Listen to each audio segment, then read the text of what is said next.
Assalamualaikum warahmatullahi wabarakatuh. Saya Tia Deviana, NIM Gate 19041. Di sini saya akan menjelaskan tentang nutrigenomik. Tubuh manusia terdiri dari jutaan sel, di mana tiap sel terdiri dari inti sel, kromosom, dan DNA yang mempengaruhi perkembangan manusia. DNA merupakan materi genetik yang memiliki 4 materi penyusun, yaitu adenin, timin, guanin, dan sitosin.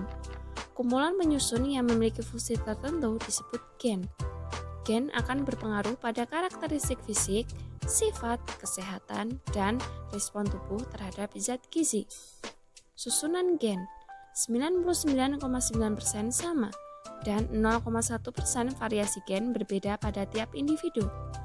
Variasi gen adalah perbedaan urutan DNA dan susunan nukleotida karena terjadinya mutasi di tingkat individu.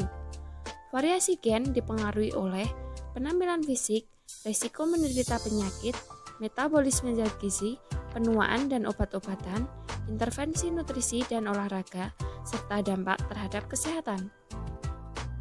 Apa itu genetik dan apa itu genomik? Genetik adalah ilmu yang mempelajari tentang gen. Genetik merupakan single gen dalam kelainan bawaan seperti fibrosis kistik, PKU atau fenilketonuria, dan distrofi otot. Sedangkan genomik adalah ilmu yang mempelajari tentang gen dan interaksi dengan lingkungan.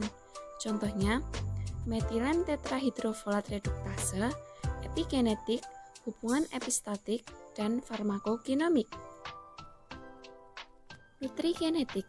Nutrigenetik adalah ilmu yang mempelajari tentang bagaimana gen merespon terhadap makanan. Nutrigenetik akan membantu memahami bahwa perbedaan alel dalam gen antar manusia dapat memberikan perbedaan fisik dan kesehatan manusia.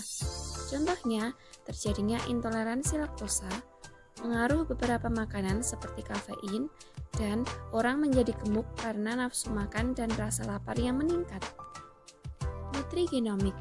Nutrigenomik adalah ilmu yang mempelajari efek makanan dan minuman yang kita konsumsi terhadap respon gen di dalam tubuh. Manfaat nutrigenomik. Yang pertama, memberikan pengetahuan tentang jenis-jenis pangan apa saja yang sesuai untuk dikonsumsi. Yang kedua, dapat menjaga kesehatan dan menghindarkan dari potensi penyakit kronis yang mungkin menyerang sehingga kebutuhan terhadap obat juga dapat dikurangi. Ada pepatah mengatakan, "Tell me what you eat, I will tell you what you are." Artinya, ada pengaruh signifikan antara asupan makan dengan ekspresi gen tubuh kita.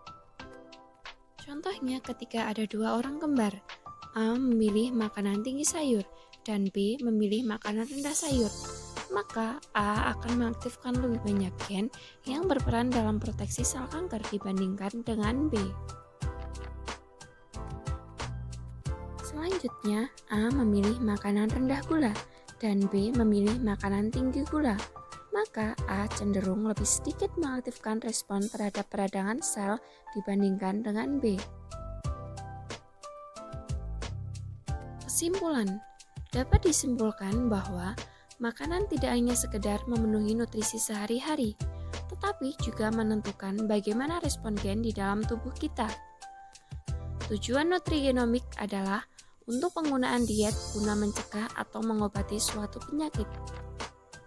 Dengan mempelajari nutrigenetik dan nutrigenomik agar dapat mengetahui interaksi zat gizi terhadap gen, dapat mengembangkan terapi gizi yang bersifat personal, mengerti tentang pola makan yang tepat dan sehat, serta mengetahui makanan yang memiliki efek baik terhadap kesehatan.